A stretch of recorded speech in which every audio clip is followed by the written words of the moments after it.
Welcome back to the Swatch Pro live action. Heat 2 of round 4. Johanne Defay up on a stretched out wall here. Beautiful snap there. Johanne chased this one down well. Goes up onto the roof once again. Gets the completion just on that last turn. But transitioning now into this second heat of the fourth round. Here's what unfolded on the takeoff zone there. Lakey Peterson wanted that inside position from Johanne, but couldn't quite get the momentum to find the open face. And Johanne, she picked off this one. It was a long stretched out wall though, Pete. Well, she carries her speed well. Beautiful snap and a second, and hangs on. Not going to be the biggest of scores, but definitely has made the final series at every event but one.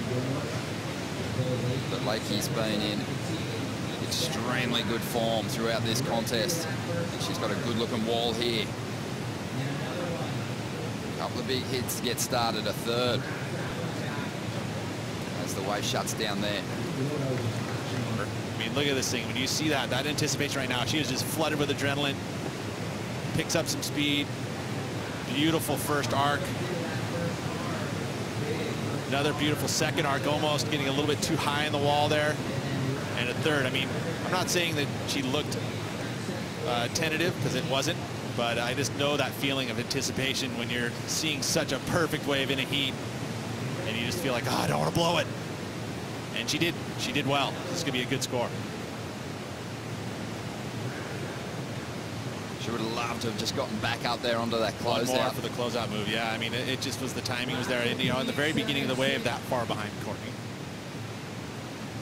She does count on a 13th though at the moment. That's going to mean she's got a lot of ground to make up. So this was during the break, looking down the line. Where's that ramp? Where's that ramp? There it is. Up and over. No ride out. So already out there at the moment. Johanne is going to have a go at the lead here. Only needs a 3.81, but with Lakey banking a 7 earlier on, she needs something a lot bigger. Nice section here. Just kind of skims across the lip there for a moment.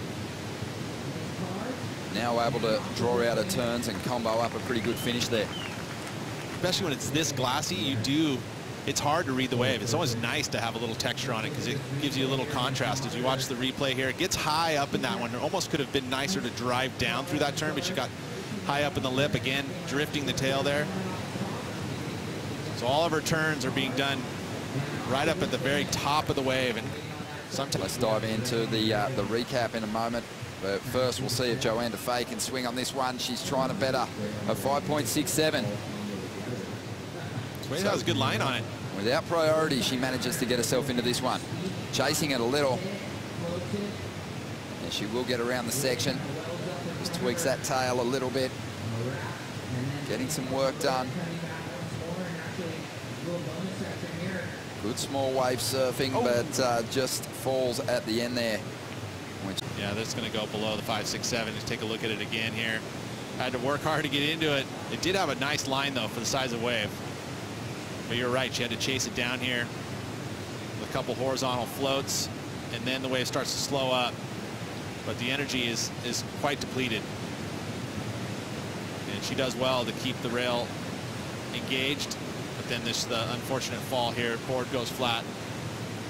Big thing, and it's a good thing she did, because she's finished 8th in the world twice. Last year got to 5th position, and it's a good shot at finishing in the top 5 again. But right now, Lakey Peterson is up and chasing down that 4.17. It's been a pretty good wave so far, and a solid finish. She had to go all out because it was a pretty small wall that she had to work with. And Johanne's going to get an opportunity too to turn it in the final stages. Less than a minute remaining, so this will be the final exchange for these two. Wow, you know, this wave looked like it was going to be a bit bigger, but after watching it unfold, it didn't have a whole lot of steep face. There was a lot of carves, but she likes it. So this last exchange is going to really determine it. It kind of looks like Johanne wanted to celebrate, but she wasn't sure if she should, because she wasn't sure what Lakey got done on the inside.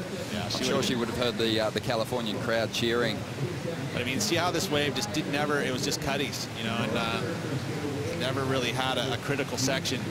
She did her best to mix things up, just pushing on that tail, trying to find some release at times.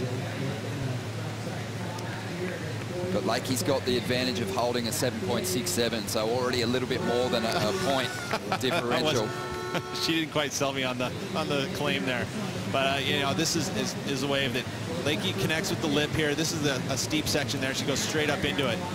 You know, and then the wave kind of backs off significantly. She stays with it and works this wave all the way through.